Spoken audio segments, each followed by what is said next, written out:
Halo guys, balik lagi di channel gue Henry GVD. Kali ini kita akan mereview lagi berjudul ya, manhwa yang berjudul Magic Emperor chapter 627. Yang sebelumnya kita melihat pertarungan antara Jonvan yang menundukkan atau membunuh beberapa tetua yang berasal dari tetua murid dalam. Nah, cuman berapa orang ya? Dua apa berapa ya? Nah, pokoknya di sini si Jonvan menang lah dan emang udah mendominasi. Dan di sini juga dia ingin sekali bawa Jonvan dan para pelayan muridnya yang diajarin ikut dalam pertarungan antar sekte, ya kan. Nah, tapi di sini sebenarnya tetua tuh maunya cuma ngambil Jonvan, bukan murid-murid Jonvan guys. Jonvan sisanya mungkin murid-murid dalam ya, untuk menghadiri pertarungan antar sekte, tapi para tetua ada yang nggak setuju. Nah, untungnya di sini si para tetua yang lain yang udah mengikuti Jonvan pada berpihak, dan yang emang nggak mengikuti di awal pun udah mulai berpihak. Kenapa? Karena gue yakin di sini ada kayak rencana lain nih. Ada tetua yang emang nggak suka sama Jonvan, lagi sedang merencanakan gimana caranya biar si Jonvan ini jatuh dalam perangkap dia lah. Ibaratnya dia mau ngancurin Jonvan dan para murid pelayan. Makanya yang tadi gue lihat kemarin tuh ada perkumpulan para tetua gitu ya. Di sini yang lain tuh udah mulai nggak setuju ya. Yang lain udah mulai nggak setuju soal Jonvan yang ingin membawa para pelayan ikut pertarungan antar sekte. Tapi karena salah satu tetua yang mungkin apa ya namanya ya, yang mendominasi di situ, yang awal, yang sebenarnya dia tuh emang gedek ya sama Jonvan, tapi punya rencana lain. Mau nggak mau dia bikin bikin si para tetua itu setuju atas permintaan Jonvan. Nah, di sini ini nih, gue yakin ini adalah akar atau awal masalah antara si Jonvan dengan ketua sekte. Nah, ternyata ketua sekte ini tuh tipe orang yang gampang terpancing ya. Ternyata kalau gue lihat ini gampang banget dipancing emosinya. Kelihatan kemarin itu gue lihat para tetua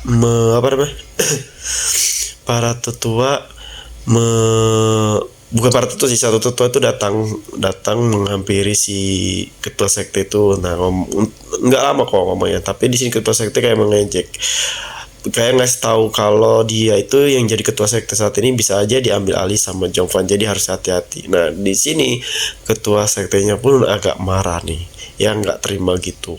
Nah, agak ada rasa takut lah kalau ternyata di masa depan nanti si Jonvan berkhianat dan menjadi ketua sekte demonik tersebut.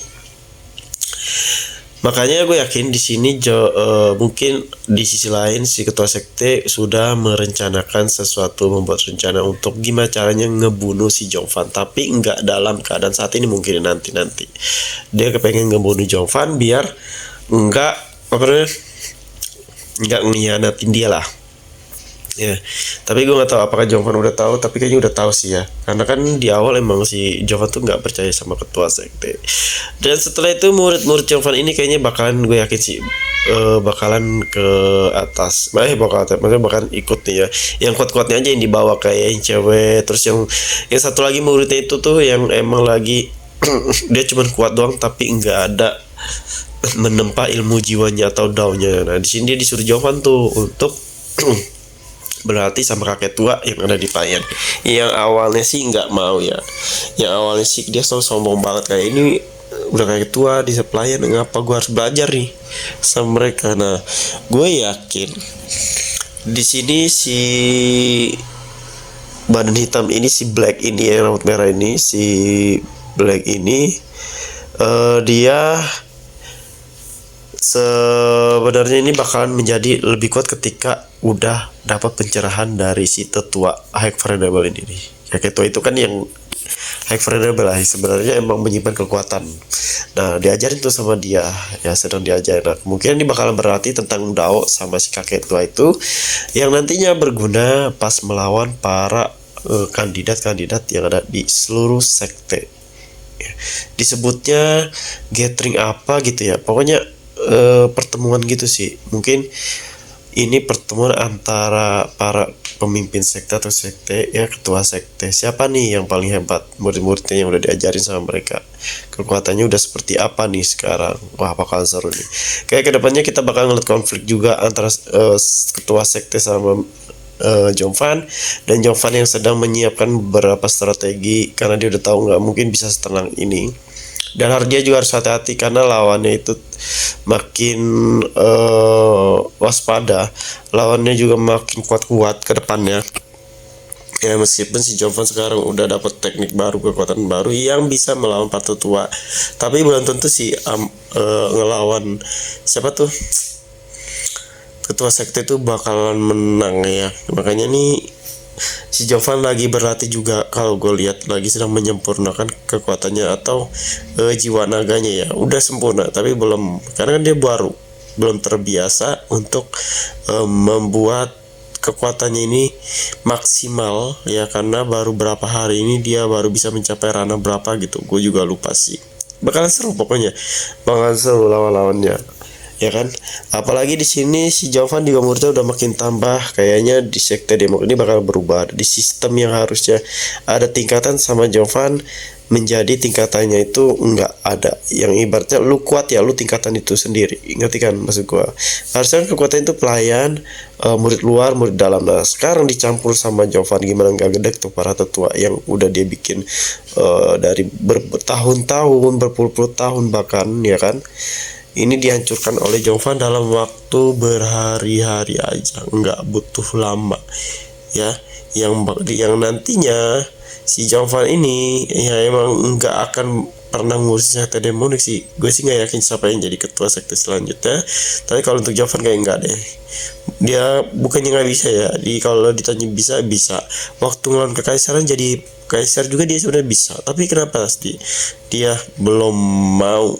Ya karena ya bukan itu tujuan utama dia ya, bukan itu juga yang dia mau untuk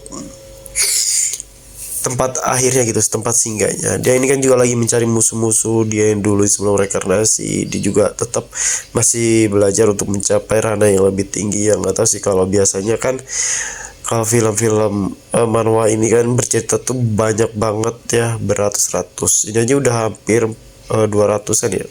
Ini udah banyak banget. Oke. Jadi kalau kalian yang mau belajar trading, mau belajar desain grafis, ilustrasi, bikin website, aplikasi UX UI, bisa cek di playlist YouTube gua. Di situ udah ada semua cara-caranya ya. Dimulai dari dulu, atau bisa juga masuk ke grup gua juga gratis, di situ juga udah ada.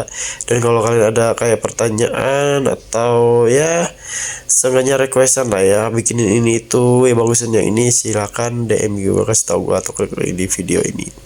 Terima kasih yang udah nontonin video gue. Intinya skill ini yang gue ajarin ke kalian bisa kalian pakai untuk kerja dimanapun. Jadi bye bye.